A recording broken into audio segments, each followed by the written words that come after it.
Mire hanya bisa terdiam dengan wajah bingung melihat bagaimana Nenek Santi. Juga Ibu Rina memperlakukannya dengan sangat baik. Bahkan dia tidak diberikan satupun pekerjaan yang mereka anggap benar. Minum di tempat duduk, makan di tempat duduk juga. Melukis juga tetap di sana seperti orang lumpuh saja. Untunglah, buang air besar dan buang air kecil di tempat yang seharusnya. Kalau tidak benar-benar dia akan merasa stres karena kebaikan dan perhatian berlebihan dari Nenek dan Ibu Rina. Hari ini adalah hari di mana Mire dan Drago akan mencoba gaun pernikahan. Jadi beruntungnya Mire bisa keluar dari rumah setelah 4 hari disekap dan dimanjakan hingga terasa akan stres dibuatnya. Dengar ya Drago, Mire tidak boleh minum yang mengandung kafein. Jangan biarkan dia memakan salad karena sayuran mentah kurang baik bagi ibu hamil. Ingat juga jangan biarkan Mire berdiri di ruangan terbuka terlalu lama karena cuaca hampir mendekati minus. Ingat juga, jangan biarkan Mire memakan daging atau telur setengah matang. Pastikan makanan yang dimakan Mire sudah dimasak dengan kematangan yang cukup, ingat tidak? Ucap Ibu Rina yang diangguki oleh Nenek Santi tanda ia setuju dengan apa yang diucapkan Ibu Rina. Drago, pria itu hanya bisa diam tak menjawab meski sudah beberapa kali menghela nafas. Padahal semenjak dia tahu kalau Mire sedang hamil, dia menghabiskan waktu luangnya untuk membaca buku panduan bagi orang tua yang akan segera memiliki bayi. Juga cara menjaga kandungan dengan sangat teliti. Tentu saja dia tahu apa saja makanan dan minuman yang boleh dan tidak boleh dikonsumsi ibu hamil. Tapi ibu juga Nenek Santi benar-benar overprotektif dalam melindungi Mire dan kandungannya. Tadinya Mire dan Drago sudah cukup merasa tidak enak dengan cara Nenek merawat Mire yang tengah hamil. Tapi semenjak Ibu Rina mendapat kabar kehamilan Mire, dia begitu bahagia hingga lupa untuk memarahi kesalahan mereka dan teralihkan dengan kebahagiaan. Sekarang perhatian berlebihan mereka sudah 2 hari makin membuat keduanya merasa tidak enak sendiri. Dan masalah mencoba gaun pernikahan sebenarnya adalah alasan mereka untuk bisa kabur dan bebas sementara. Drago, jaga baik-baik cucu dan calon cicit nenek ya. Drago tersenyum seraya mengangguk. Tadinya dia mau merasa heran. Tapi melihat tatapan Nenek Santi yang begitu khawatir, dia menjadi merasa kalau ucapan Nenek Santi itu karena dia terlalu menyayangi Mire dan takut kehilangan seperti kehilangan bernikah putri kandungnya sendiri. Baik, Nenek, aku akan menjaga Mire, dan calon anak kami dengan seluruh kekuatan jiwa ragaku juga. Drago terkekeh setelahnya meski dia bersungguh-sungguh dengan ucapannya barusan. Setelah lolos dari perhatian berlebih nenek dan ibu mereka, kini Drago dan Mire sengaja langsung mendatangi tempat untuk mencoba gaun pernikahan yang sebenarnya sudah mereka pilih melalui staf langsung sehingga Mire hanya perlu mencoba 2 gaun pengantin pilihan mereka berdua. Drago menarik nafas dalam-dalam dan menghembuskan nafasnya pelan. Entahlah, begitu tuxedo melekat gagah di tubuhnya. Dia menjadi gugup seolah sungguhan ini adalah hari pernikahannya. Tidak tahu secantik apa Mire memakai gaun pengantin. Tapi hanya dengan membayangkan wajah Mire seperti biasa dengan gaun putih berkilau rasanya itu akan membuat Mire terlihat sangat cantik. Tak, suara heels yang menandakan kalau Mire tengah berjalan mendekat untuk memperlihatkan gaun yang ada di tubuhnya, cocok atau tidak dengan dirinya. Sayang, Drago berbalik dan sontak terdiam melihat bagaimana penampilan Mire. Bagaimana? Tanya Mire lalu tersenyum seperti biasanya. Drago tak sanggup bicara, tapi kekaguman dari tatapan matanya tak terelakkan. Dia tersenyum tapi juga terlihat ingin menangis. Sedih? Tidak, dia bahagia, bahkan sangat bahagia. Melihat bagaimana calon istri, sekaligus ibu dari anaknya terlihat sangat cantik. Jauh sekali dari apa yang dia bayangkan padahal di bayangannya saja Mire sudah cantik. Sayang, gaunnya tidak cocok. Apa aku ganti gaun lain? Jangan, kau sangat cantik. Bukan, kau ada di atas kata sangat cantik hingga aku tidak bisa bicara dan menjawab pertanyaanmu tadi. Mire tersenyum, lalu berjalan mendekati Drago. Hari ini, kau juga lebih tampan dari biasanya. Terima kasih. Aku jadi merasa pantas untukmu. Kau selalu pantas. Dan aku bersyukur karena aku selalu merasa hanya kau yang paling pantas untukku. Drago tersenyum, mengusap wajah Mire dengan lembut dan mencium keningnya. Aku tidak tahu ini dilarang atau tidak. Tapi biarkan kami membeli gaun pernikahan ini. Dan izinkan kami mengambil foto berdua, boleh? Tanya Drago kepada staf butik. Tentu saja, sesuai dengan keinginan Anda Miss dan Mister. Tak lama Drago dan Mire mengambil foto berdua dengan pose yang terbilang mesra dan penuh cinta. Tidak tahu sebahagia apa hati mereka berdua, yang jelas pernikahan ini dirasa akan membuat keduanya semakin saling mencintai satu sama lain. Jadi, kemana kita akan pergi? Tanya Mire kepada Drago seraya memeluk lengan Drago untuk menuju mobil mereka. Bagaimana kalau ke pantai sebentar? Setelah itu baru pergi untuk makan. Baiklah. Nanti sebelum turun saat kita sampai di pantai, jangan sampai lupa harus menggunakan mantel yang lebih tebal ya. Kemarin aku sudah membelinya. Ada di bagasi mobil jadi bisa kau pakai nanti. Oke. Sesampainya di pantai, Mire benar-benar menikmati udara di sana, menikmati angin yang dibawa oleh ombak yang datang silih berganti menerpa wajahnya. Ah, segar sekali. Ucap Mire masih terus memejamkan mata menikmati udara segar dari pesisir pantai.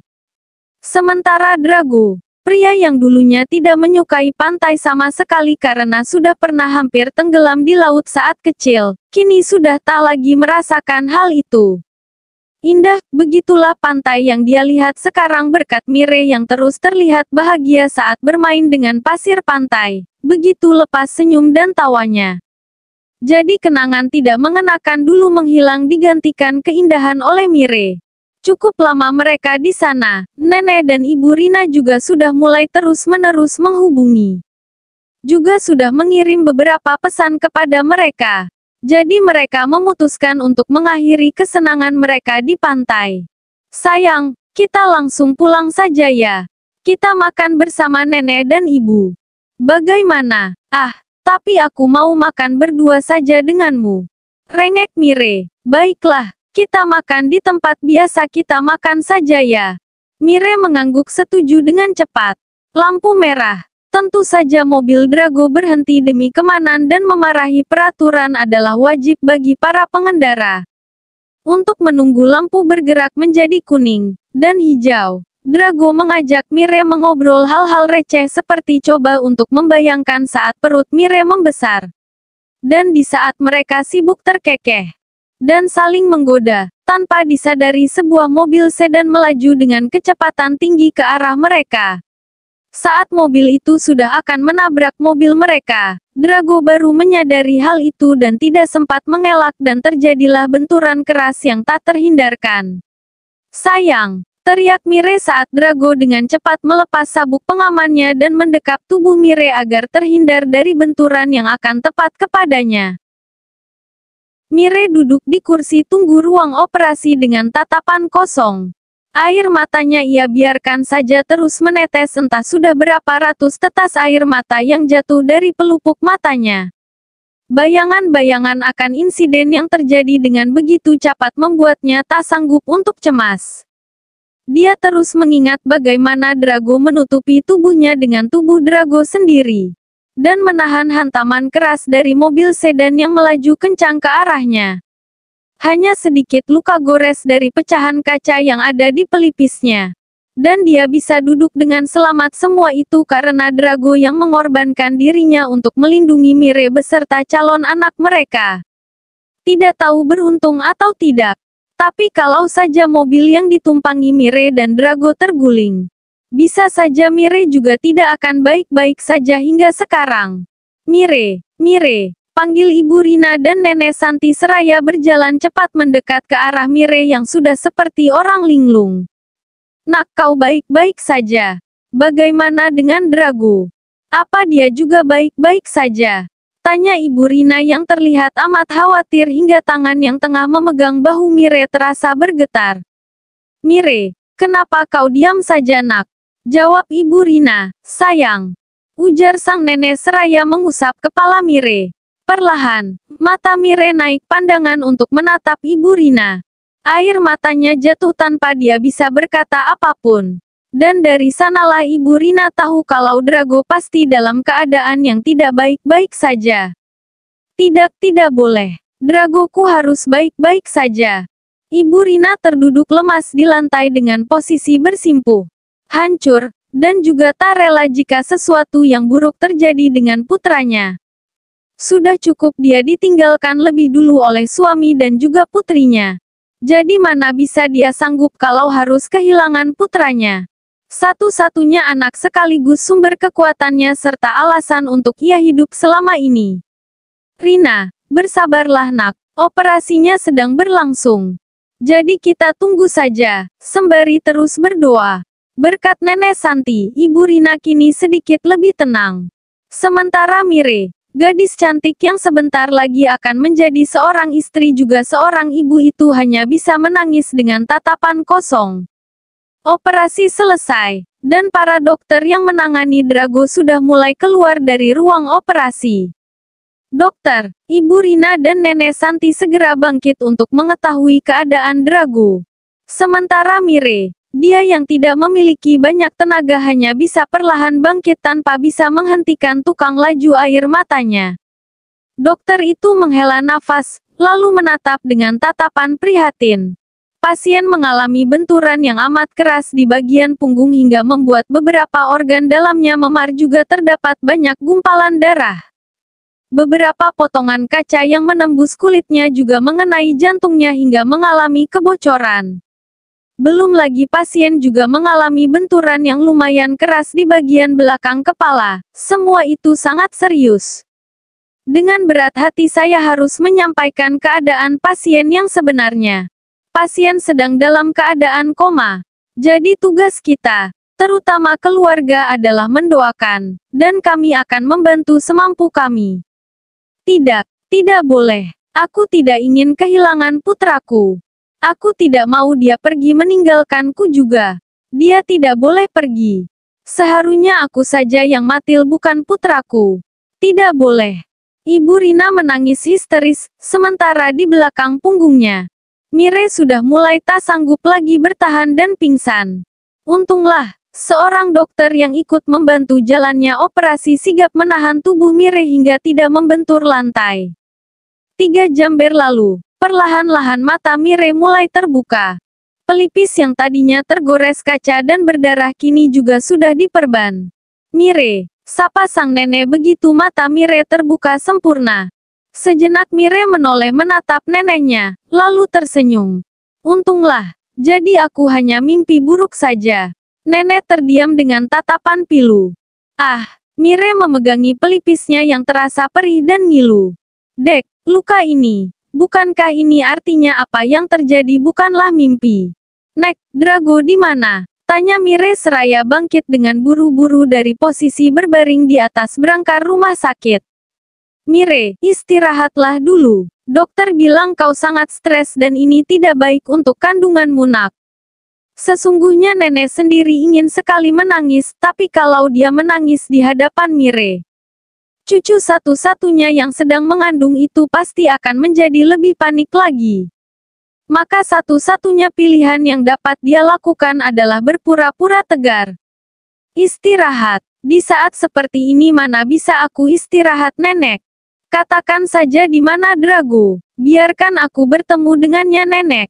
Mire, tenangkan dirimu dulu nak. Ingatlah ada bayi di dalam perutmu yang dengan segala cara sudah Drago lindungi. Mire menggeleng sembari menangis tak karuan lagi. Apakah pada akhirnya dia tidak akan bisa bersama dengan orang yang mencintai dan dia cintai? Apakah sungguh dia ditakdirkan hidup di dunia hanya untuk terus ditinggalkan? Kenapa? Kenapa selalu seperti ini? Kenapa Tuhan sangat jahat? Kenapa karena aku semua yang mencintaiku menderita? Apa aku tidak pantas untuk dicintai?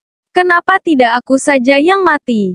Aku tidak mau hidup kalau Drago mati. Aku juga mau mati.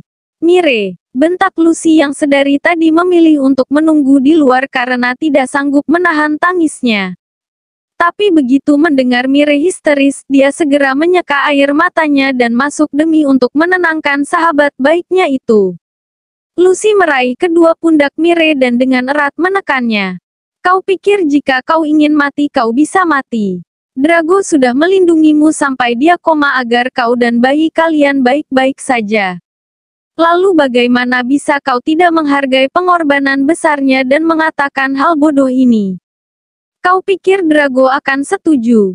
Tidak, dia mencintaimu. Itulah kenapa dia melakukan hal sebesar ini.